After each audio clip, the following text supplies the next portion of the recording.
plusieurs associations organisent un rassemblement. Alors c'est toujours place Saint-Roch et c'est toujours le samedi à 11 h à part une fois. Pourquoi c'est toujours au même endroit et toujours à la même heure?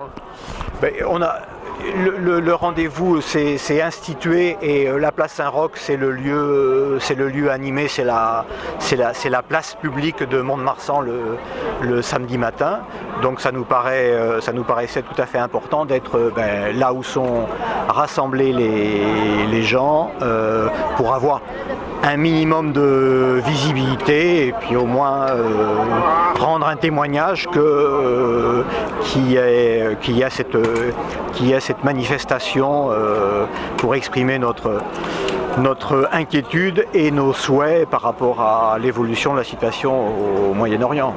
Ouais. Toutes ces associations sont mobilisées pour le cessez-le-feu à Gaza. Pourquoi pas d'autres cessez-le-feu dans 70 autres pays qui sont en ce moment en conflit, quoi? Oui, c'est l'objection qu'on fait à peu près à tous les rassemblements qui concernent la Palestine. Bon, la réponse qu'on peut effectivement, il y a X autres conflits sans doute aussi dramatiques à travers la planète. Bon, de fait, il y a un lien particulier de la France et des Français avec ce qui se passe au Moyen-Orient, avec à la fois le destin d'Israël et le destin des Palestiniens. Bon, donc on a une proximité. Bon, qui fait qu'on se mobilise sans doute un peu plus et puis il y a quand même un côté particulièrement dramatique de ce conflit depuis un an, mais un conflit qui a évidemment commencé bien avant. D'accord, donc pas de mobilisation pour un cessez-le-feu en Ukraine, il y a puissance 10 là, victime. Là, c'est pas un refus de se mobiliser contre. Là, de fait, la finalité de ce rassemblement, c'est d'alerter sur la situation entre Israël et la Palestine et singulièrement la bande de Gaza, en pensant que quand même la responsabilité politique, là on se regroupe en tant que citoyens qui espèrent envoyer un message, aussi modeste qu'il soit, vis-à-vis de leurs responsables politiques.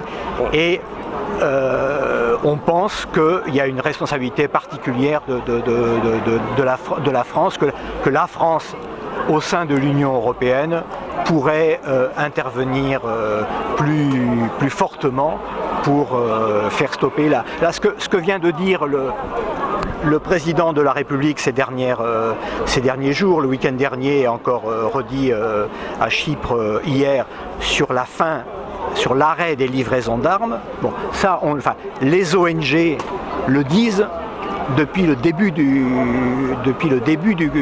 conflit.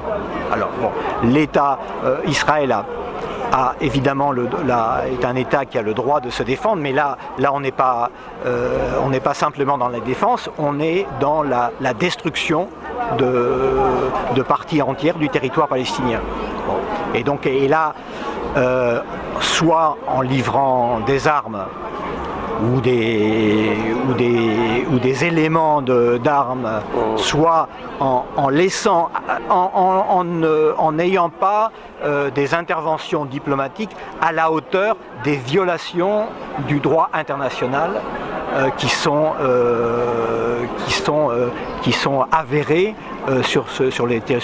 en Palestine actuellement. Enfin, il y a eu plusieurs décisions de la Cour internationale de justice, qui reste lettre morte, alors que tous les États, a fortiori les États démocratiques, devraient être solidaires de ces décisions. L'ONU, ils ont épinglé aussi bien le gouvernement israélien que le Hamas.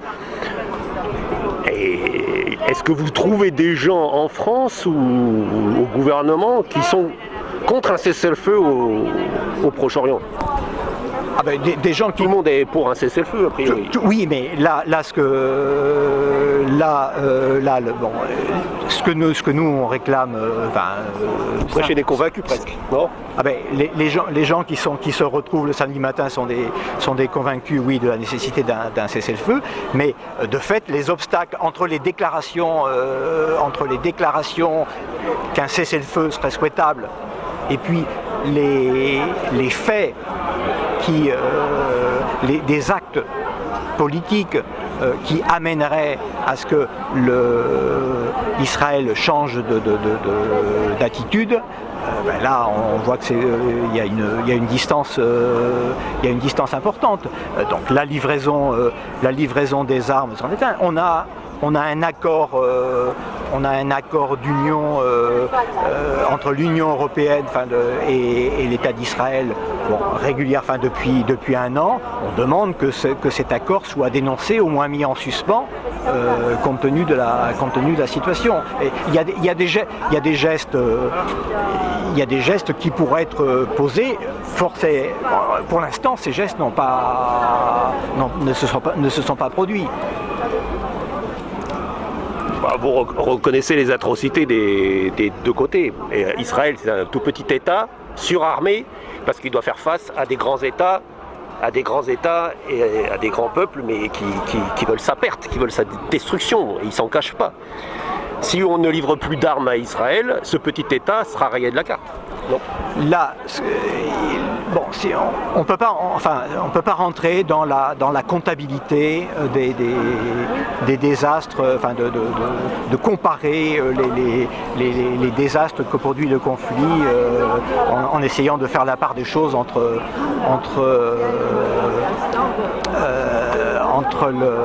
non, ça c'est pas... Non, mais je pense chez les gens, ils pensent que vous êtes anti-israélien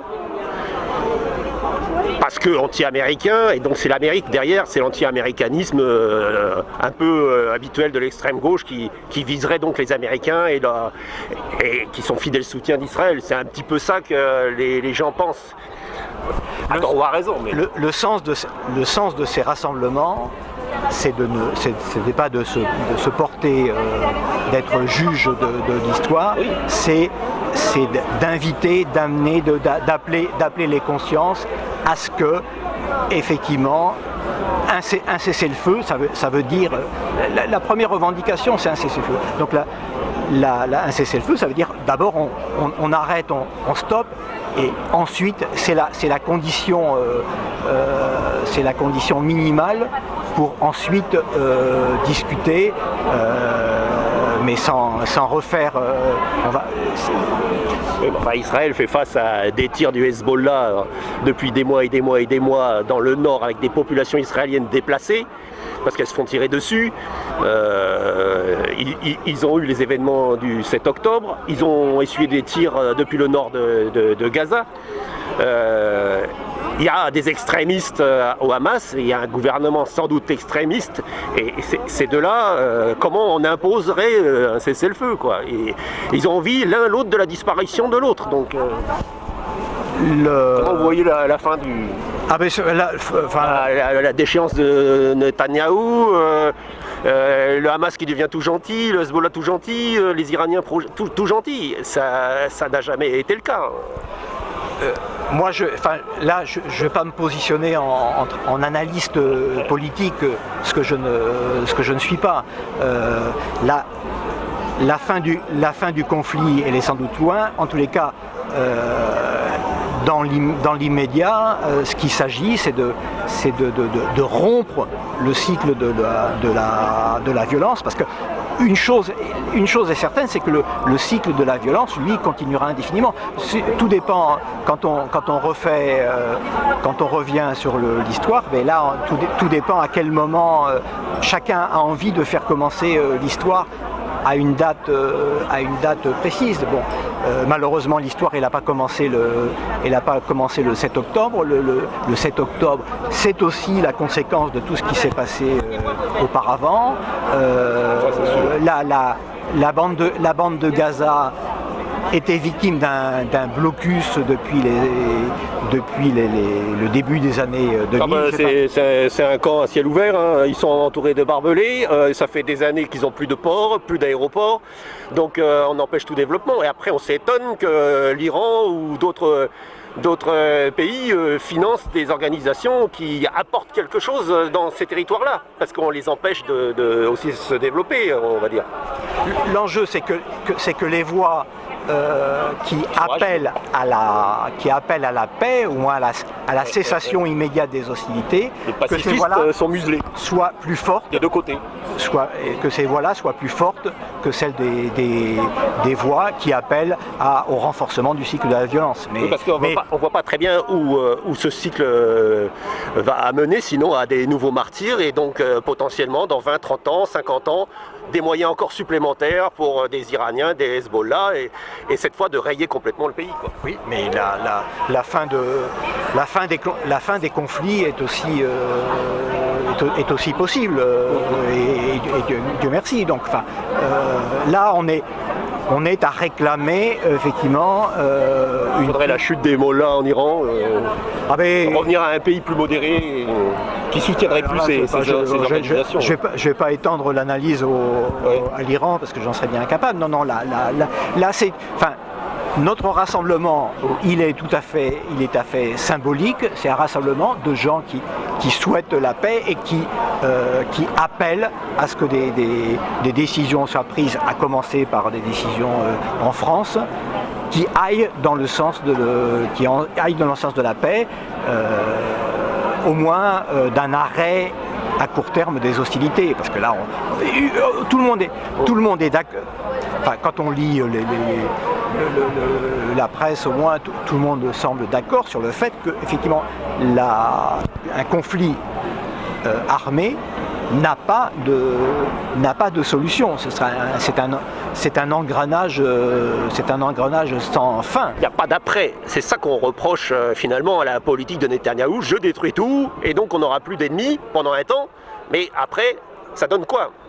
Est-ce qu'il y aura toujours est-ce qu'il n'y aura pas encore toujours des menaces dans les années qui suivent, quoi? Mais de toute façon, tant qu'il est plus forte encore.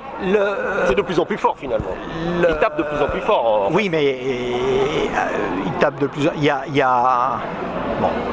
y a une revendication certainement tout à fait essentielle au milieu de tout ça, c'est la reconnaissance et l'existence effective d'un État palestinien. Et la reconnaissance d'Israël par les terroristes ou les organisations chiites, quoi. Là, qui veulent sa perte.